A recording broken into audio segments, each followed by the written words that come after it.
मैं तो ये भी कहूँगा कि अगर मेरे बड़ों ने कहीं कलमा पढ़ा था, वो डर के पढ़ा था। देखें, अब लोकल मेकअप है वो मैं यूज़ नहीं करूंगी, आप यूज़ करेंगी कभी? लोकल मेकअप नहीं है, हमारी कोशिश होती है कि हम ब्रांडेड मेकअप लें। कि यूके ने अनाउंस किया है, बल्कि ऑफर दी है हिंदुस्तान को कि भाई 3000 स्टडी वीज़ाज हम आपको दे रहे हैं, आपके यंग यूथ को यहाँ आए, आके रिसर्च करें, और काफ़ी ज़्यादा मतलब चीज़ें जो उनके लिए हमने मतलब ऑर्गेनाइज करवाई हैं। यूके इंडिया को ऑफर कर रहा है, बट पाकिस्तान को भारत हमसे बहुत ज़्यादा आ गया, बहुत ज़्यादा।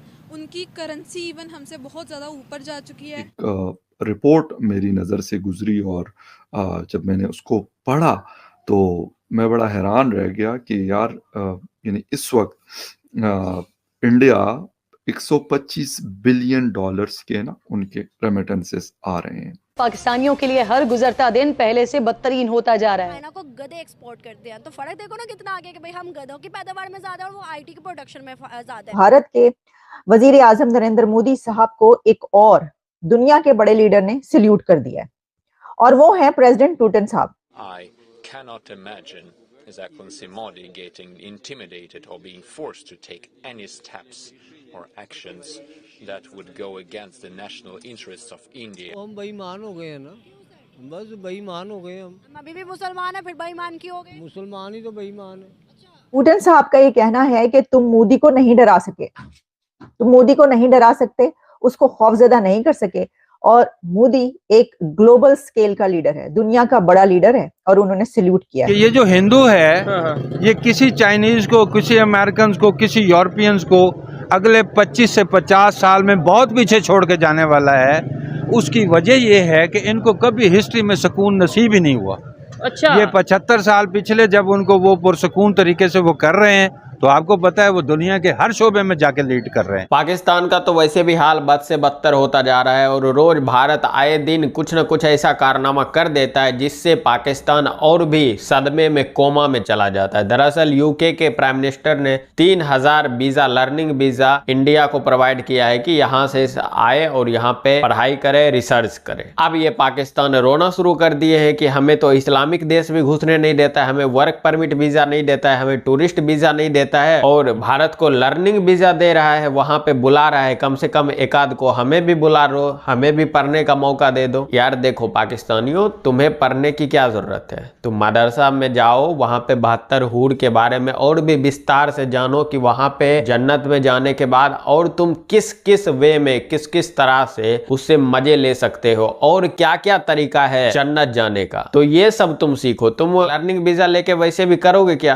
अंदर तो जिहाद भरा हुआ है, कुछ फायदा होगा नहीं। और दूसरी तरफ पुतिन साहब जो रूस के प्राइम मिनिस्टर है, उन्होंने साफ तौर पर बोल दिया है कि भाई इस समय हम भारत से मुकाबला नहीं कर सकते। इवन हम नहीं कर सकते हैं तो और किस कंट्री में क्षमता है कि भारत से मुकाबला कर सके? इसलिए भारत से जो है ज्यादा पंगा मत लिया करो। देखिए इस वीडियो में। और पाकिस्तान की बात करें, एक टाइम में हम अपना मुकाबला करते थे इंडिया से 1960s में, भाई हम इंडिया से आ गए, हमारी करेंसी उनसे ऊपर है, हम ये हैं तो हम वो हैं, क्योंकि भाई एक्सट्रीम लेवल पर दुश्मनी है हमारी। अब अगर मुकाबले की बात आती है तो आपको लगता है मुकाबला है हमारा? अब तो बस हमारी फौज का नारा ही है और कुछ नहीं है। मुकाबला उनके लेवल का नहीं, क्योंकि इधर तो सब, इधर मकसद है जेब भरना, उधर उन्होंने मुल्क के लिए काम किया है। नरेंद्र मोदी मुसलसल वो वजीर आजम रहा 10-15 साल से। इधर तो कोई, जब से पाकिस्तान बना, कोई एक वजीर आजम ने जिसने पूरे 5 साल हुकूमत की। भारत हमसे बहुत ज़्यादा आ गया, बहुत ज़्यादा। उनकी करेंसी इवन हमसे बहुत ज़्यादा ऊपर जा चुकी है।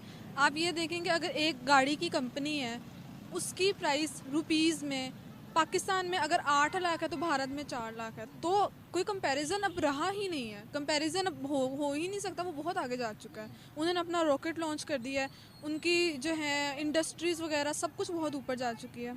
तो मेरा नहीं ख्याल कि कोई कंपैरिजन बनता है। चाइना को बीट करने के लिए नेवल एक्सरसाइज जो कर रहे हैं, और 50 मुल्क की नेवीज शामिल हैं, एक्सरसाइज चल रही है, 9 दिन लंबी एक्सरसाइज है। आपको क्या लगता है कि वो चाइना को प्रॉपरली बीट कर पाएंगे? हाँ, मैं भी, क्योंकि इंडिया जो है वो भी एक सुपर पावर बनने की दौड़ में आ चुका है, और चाइना ऑलरेडी एक सुपर पावर है। तो हो सकता है कि हाँ इंडिया उसको बीट कर ले, लेकिन पाकिस्तान का तो दूर दूर तक नामो निशान नहीं है। पाकिस्तान की जब अपने अंदर के हालात नहीं ठीक हो रहे, जब उनके वो पॉलिटिक्स से बाहर निकलेंगे तो वो कोई अपनी टेक्नोलॉजी के ऊपर फोकस करेंगे। तो अभी पहले इनके पॉलिटिक्स के मामला ठीक होंगे, बाद में जाके कोई अच्छा हुक्मरान हमें मिलेगा, कोई हालात ठीक होना शुरू होंगे, महंगाई से हम निकलेंगे, गुर्बत से हम निकलेंगे, तब जाके हम टेक्नोलॉजीज़ पे फोकस करेंगे। उससे पहले तो हमारा कोई नामो निशान इंसान था, वो यहाँ पर आया था, कोई प्रेसिडेंट था किसी मुल्क का, और उसने आकर पाकिस्तान में वो रहा, उसने देखा, और जब वो जाने लगा तो उसने कहा कि मुझे यही लगता है कि पाकिस्तान को एक गैबी ताकत है, वो चला रही है, वरना अगर वो गैबी ताकत चली जाए तो हम तो ख़त्म हो जाएंगे। तो ये अल्लाह ही हमें चला रहा है, और आगे यही हम उम्मीद करते हैं कि अल्लाह हम पे रहम करता रहेगा। लेकिन अल्लाह कहता है कि अगर आगे बढ़ना है ना तो अपने हाथ पाँव जो है ना वो चला लो।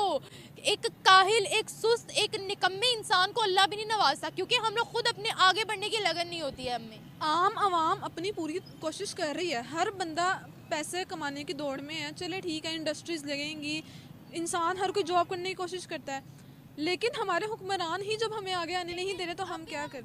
चाइना का इन्फ्लुएंस अगर पाकिस्तान में देखें ना, तो ये जो माइक मैंने पकड़ा हुआ है ये भी चाइना का है, जो आप लोगों ने हाथों में मोबाइल पकड़े होंगे वो भी चाइना के होंगे, हमारे घर में तमाम आइटम्स चाइना की हैं। इस बारे में क्या कहती है? भारत ने हर चीज़ मेड इन इंडिया की लॉन्च की अपनी कंट्री में। जी हाँ जी, तो उन्होंने तो अपना एप्पल की कंपनी भी इवन के इंडिया के अंदर कर लिया है, तो वो तो बिल्कुल इंडिपेंडेंट एक स्टेट बन रही है ना, कि वो किसी के ऊपर भी डिपेंडेंट नहीं है। लेकिन हम तो टोटली दूसरे कंट्रीज़ के ऊपर डिपेंडेंट है। हमारी बल्कि इंपोर्ट्स है नहीं, हमारी मोस्टली हैं ही एक्सपोर्ट्स नहीं है, इम्पोर्ट्स है हमारी। सॉरी, हाँ मैंने उल्टा बोल दिया तो जाहिर सी बात है, भारत तो इंडिपेंडेंट बन रहा है, उसकी उन्होंने अपनी हर चीज़ अपनी क्रिएट करा, तो ऊपर तो वो जाएगा ना।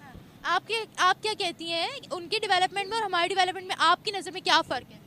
सबसे ज़्यादा फ़र्क क्वालिटी का ही है। अब देखें, अब लोकल मेकअप है वो मैं यूज़ नहीं करूँगी, आप यूज़ करेंगी कभी लोकल मेकअप नहीं है। हमारी कोशिश होती है कि हम ब्रांडेड मेकअप लें। जब हम ये जो चीज़ें हैं हम उनको उस मेयार पे लेकर आएंगे कि वो बाहर की कंपनीज का कम्पीट कर सके, तब फिर हम अपनी चीज़ें यूज़ करेंगे, हम बाहर से इम्पोर्ट नहीं करेंगे। इस तरह फिर इसी तरह हो सकता है। क्या वहाँ की ये तो आपने पाकिस्तान की बात कर दी, अब इसी का मुकाबला करते हैं उनके साथ। किनके साथ? अब देखें, अब उनकी इंपोर्ट्स उनकी कम है एज़ कम्पेयर टू उनकी एक्सपोर्ट्स बहुत ज़्यादा। हर चीज़ तो आपने जैसे कहा, हर चीज़ वो अपनी ही यूज़ कर रहे हैं। जब वो अपनी चीज़ें यूज़ कर रहे हैं उनको तो बाहर से किसी से लेने की ज़रूरत ही नहीं पड़ती। जब हम ही बाहर की चीज़ें यूज़ कर रहे हैं तो अपनी कौन यूज़ करेगा? कोई भी नहीं। चाइना में एक इंडियन मार्केट है, वहाँ पर सारा सामान मेड इन इंडिया का, चाइनीज़ बहुत लाइक करते हैं उसको। अब हम अपने जो हम लेवल जो है वो अब तो हो चुका है ना, तो पाकिस्तानी हम तो अपनी चीज़ ही नहीं लाइक करते हैं। हम अपनी चीज़ नहीं लाइक करते हैं, हमारी चीज़ क्यों लाइक करें? अगर हम लेते हैं तो वो रिजल्ट भी नहीं मिलता, जो सच्ची बात है। सी बात है। हाँ जी, इंडिया ने तो अपना लेवल बहुत अप कर लिया कि इवन इंडिया के प्रोडक्ट्स बाकी कंट्रीज में जा रहे हैं, तो इंडिया तो आगे निकल चुके हैं। कंपैरिजन नहीं बनता, मैं आपसे यही कहूँगी। यूके तो इनको लात मार मार के भगा रहा है, जो ये गतिविधि वहाँ पर करते हैं, और ये मीडिया पे आके कैमरा के सामने बोलते हैं कि काश हमें भी लर्निंग वीज़ा दे देते तो हम यूके जाते। कहाँ से जाओगे तुम लोग यूके? कैसे जाओगे? चलो इधर उधर से जुगाड़ करके तुमको वीज़ा दे दिया, चलो एक बार मान लेते कि तुमको वीज़ा दे दिया और तुम चले गए, तो जाने के बाद वहाँ क्लासरूम में पढ़ने के बाद तुम करोगे क्या?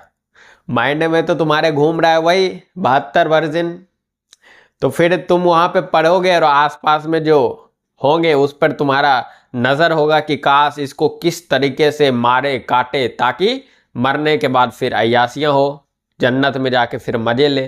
तुम्हारे मानसिकता में तो यही चल रहा होगा ना। आपने एक सुना होगा, एक स्टूडेंट ने जो टीचर का गला काट दिया था, फ्रांस का कहानी है। तो ऐसे तमाम तरह की घटना है जो आए दिन आते रहते हैं और ये थमने का नाम नहीं ले रहा। हालांकि कई सारे ऐसे पाकिस्तानी हैं जो आपने इस क्लिप में भी देखा होगा, जो कि अब खुल के सामने आते हैं और बोलते हैं कि हाँ मुसलमान बेईमान है और वो इस तरह का हरकत करता है, लेकिन अधिकतर जो है उसके माइंड में वही भरा हुआ है, वही सेट है, वही फिट कर दिया गया। और इसके सबसे बड़े जो कारण है, जो अपने देश में भी है, एक असदुद्दीन ओवैसी नाम के मौलाना साहब, और उनके तरह काफ़ी सारे हैं, मदनी साहब, और पाकिस्तान में तो बड़े पड़े हैं, जो इस तरह के आके सार्वजनिक तौर पे भाषण देते हैं और इनके माइंड में चिप डाल के वो फिक्स कर देते हैं कि ऐसे ऐसे करोगे तो फिर 72 हुड का मजा जो है लिया जा सकता है। बाकी आप इनके मानसिकता पर क्या बोलना चाहते हैं नीचे कमेंट अवश्य कीजिएगा। चलिए मिलते हैं आपसे अगली वीडियो में। जय श्री राम।